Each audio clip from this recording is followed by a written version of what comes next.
Hey everyone, Mike here, and this is going to be a short introduction to armor in Destiny, how it works, what to look for, and how to start tinkering with your own setup for how you want to play.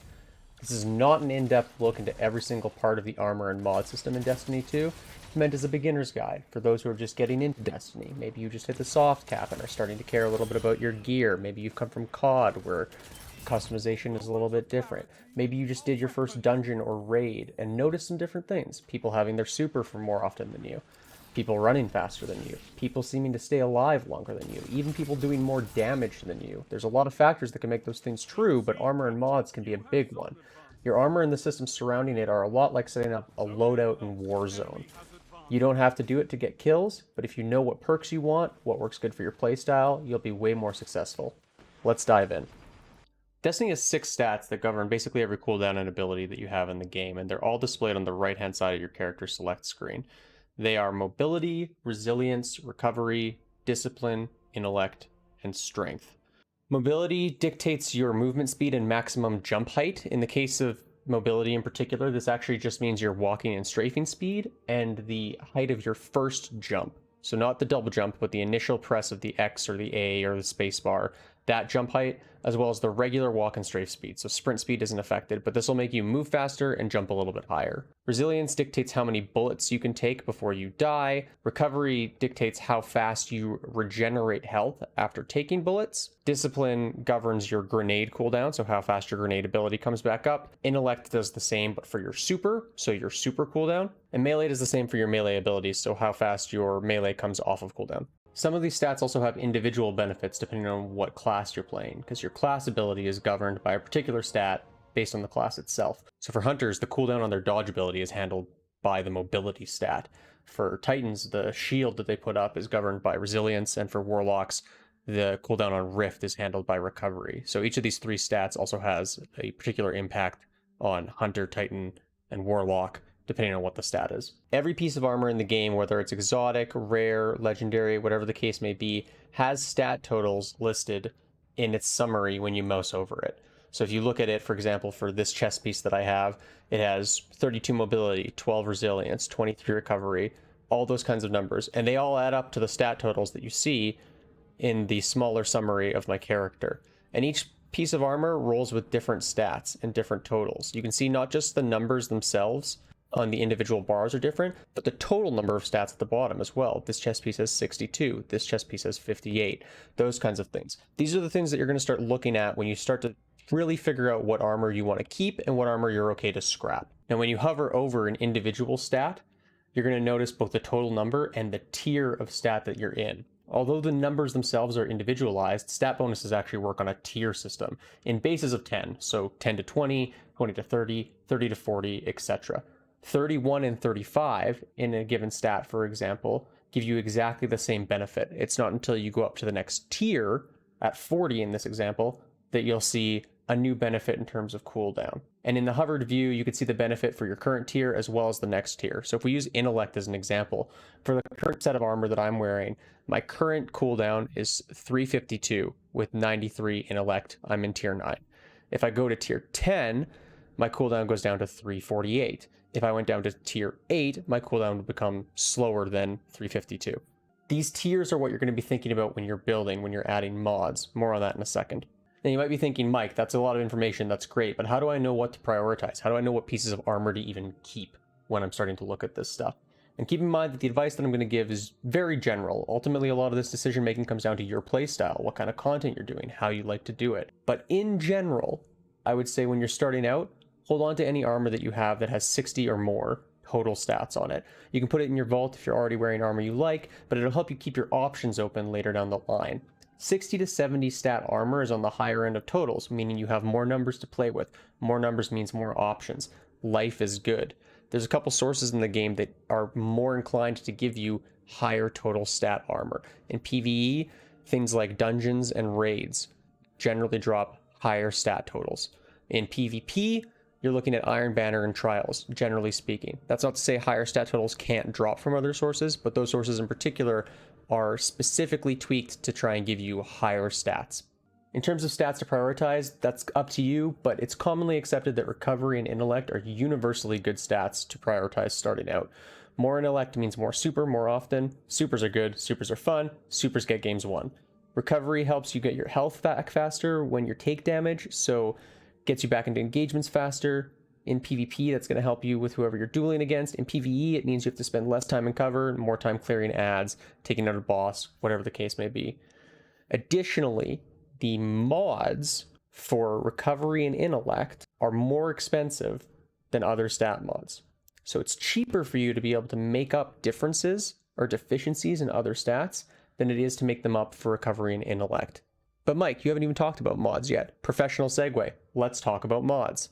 When you go into the details section of any piece of armor, you'll see a screen that looks like this. It's got a few things that matter on it. At the top, you have your energy type and energy total. Energy type dictates some of the mods that you can put in the armor, not all of them, but some of them. Energy total dictates your total budget for putting mods on. So if you're a COD player, this is like adding attachments to your guns, where you have that sort of out of 10 for how many different attachments you can put on, but it's for your individual pieces of armor instead. You also have the infuse button, which helps you power up a piece of armor you like using higher power armor that you don't like, and then you have the mod slots themselves. The very first mod slot is the one we're going to focus on right now. You can go through all these slots, you can look at the mods you have, what interests you, etc., but there's a lot, and I want to try and keep this simple. The leftmost mod slot is your general armor mod socket, and it's where you insert stat mods into your armor. So if you look here, I have mods for every stat that we just talked about. I have discipline, I have intellect, I have strength. All of those things are things that you can increase using stat mods. In the top right of these mods, there's a cost associated with them. That's how much energy is used. So I can slot in a discipline mod for 1, and that gives me +5 to the stat. And you can actually see that reflected on the bottom right here. So if I remove this mod, that goes down to 8. If I increase it, it goes up to 13. I've used one of the energy that's available out of the 2 total on this helmet. You can also get +10, but you can see here that I don't have enough energy on the helmet itself right now. Luckily, you can change this. If you mouse over the energy, you can see there's a cost to upgrade the armor. If I hold down X, I hit apply, now I have 3 energy. The cost goes up a little bit to increase to 4. I can keep doing this to put energy into these to get more room for mods.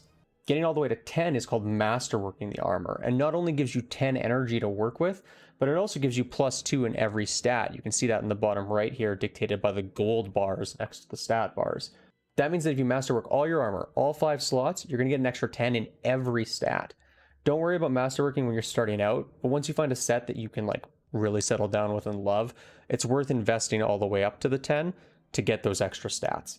If we look back at the stat mods again, just real quick for a second, you'll see that the +10 stat mods for intellect and for recovery are 5 energy and 4 energy respectively, versus the other ones that only cost 3 to get +10. So this is why we generally prioritize those 2 stats on the pieces of armor themselves, because you can make up the other stats for cheaper, and that way you don't use so much of your mod budget, and you can use it on other mods.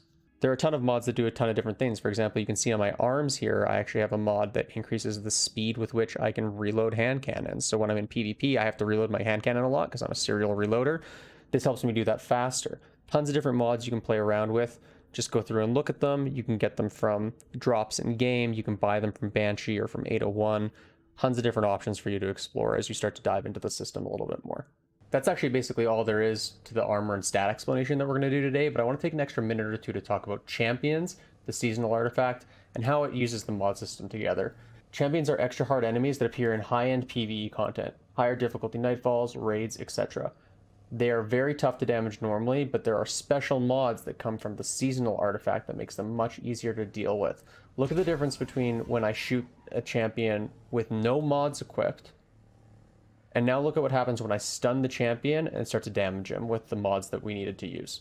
You can see the difference is huge. That's why these mods are so important in doing the endgame PvE stuff in Destiny 2. How do you get these mods to enable yourself to do that high-end content? It all comes from the seasonal artifact, the piece of gear that Bungie gives you that resets every new season in Destiny 2. It's in the bottom left of your character screen, and if you preview it, you'll see a big grid full of different mods that you can purchase.